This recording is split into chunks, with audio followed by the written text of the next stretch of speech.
బాలయ్య బాబు గారు ఎట్లా ఉంటది అనుకుంటున్నారు? డాకు మహారాజ్ ప్రొడ్యూసర్ ఈరోజు లైవ్ లో పెట్టారు.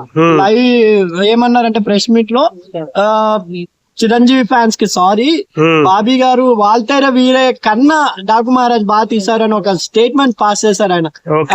అంటే మెగాస్టార్ వాల్తేరయ్య కూడా వీరయ్య కూడా చాలా రోజులు చిరంజీవి గారికి ఆయన చాలా సినిమాలు మన అది వచ్చింది గాడ్ ఫాదర్, ఆ సినిమా తర్వాత ఆయన ఎక్కడో ఆయన మానియా మిస్ అయిన టైంలో వాల్తేర్ వీరే పడింది, మాస్ మానియా కంబ్యాక్ ఇచ్చారు. అలా బాలకృష్ణ కూడా సరైన టైంలో ఒక మంచి సినిమా రాబోతుంది అని బాబీ గారు డైరెక్షన్ అని ఆయన ప్రొడ్యూసర్ చెప్పడం జరిగింది. కాబట్టి దాని మీద కూడా అంచనాల్లో ఇంకా అది ఒక్క సాంగ్ రిలీజ్ చేశారు. కాబట్టి ఇప్పటికి ప్రెజెంట్ ఒక ఊపు మీద ఉన్నది ఏదంటే సంక్రాంతికి వస్తున్నాం.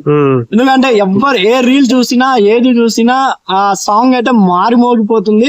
వెంకటేష్ గారు అప్పట్లో రాజా గాని ప్రేమించుకుందాం రా గాని అప్పట్లో అలా మోగేవి. అప్పుడు రీల్స్ ఇన్స్టాగ్రామ్ లేకపోవడం వల్ల లేకపోయినా కూడా క్యాషిట్లు ఏ సైడ్ బి సైడ్ అని చెప్పి పెట్టుకునే వాళ్ళం. అటువంటి పాపులర్ మళ్ళీ వచ్చింది. ఐశ్వర్య రాజేష్ గారిని అందరూ సౌందర్య లెక్క ఊహించుకుంటున్నారు. ఎందుకంటే ఒక తెలుగు అమ్మాయికి మంచి అవకాశం ఇచ్చారు వెంకటేష్ గారు, అనిల్ రావిపూడి గారు. కాబట్టి ఆమె ఇంకా మంచి మంచి సినిమాలు చేయాలి ఐశ్వర్య రాజేష్ గారు అని నా అభిప్రాయం. ఇంకా మీనాక్షి చౌదరి కూడా నిన్న వచ్చిన సెకండ్ సాంగ్ లో వెంకటేజ్ లుక్ లో సూపర్ ఉన్నారు. ఆయన బాబు బంగారం ఆ టైంలో ఎలా ఉన్నారు, ఘర్షణ టైంలో సూపర్ గా ఒక అంచనాకైతే సంక్రాంతికి వస్తున్నాం. సంక్రాంతికి అనౌన్స్ చేసేటప్పుడు అందరూ బాలకృష్ణ గారు రామ్ చరణ్ గారి మీద ఫోకస్ ఉండే. ఎప్పుడు గోదావరి గట్టు పాట రిలీజ్ అయిందో మొత్తం సంక్రాంతి చేంజ్ చేసేసింది. అంటే ఈ సినిమా కూడా ఉంది ప్రజల్లో, అంటే ఒక కాంపిటీషన్ లో ఉంది.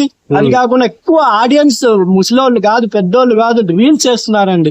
అసలు హోటల్ నడుపుకునే ఒక ఆమె అయితే సూపర్ గా ఎక్స్పీరియన్స్ తో చేసింది వాళ్ళ హస్బెండ్ తో. ఇంకొకటి పండు ముసలి వాళ్ళు చేశారు, చిన్న స్కూల్ పిల్లలు చేశారు.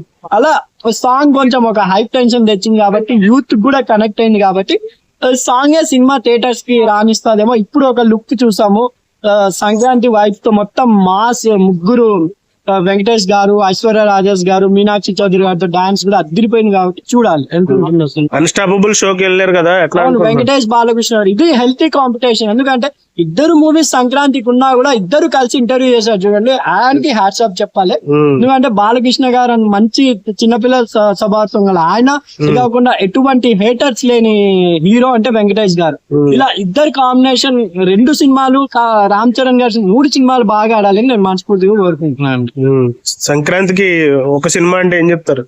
సంక్రాంతికి ఒక సినిమా అంటే ఫ్యామిలీ పరంగా మేము అందరం చూడాలి అనుకుంటే సంక్రాంతికి వస్తున్నాం బాగుంటుందని అనుకుంటున్నాను. అదండి ఈయన వెంకటేష్ ఫ్యాను, అందుకని చెప్పేసి సంక్రాంతికి వస్తున్నాం. విక్టరీ వెంకటేష్.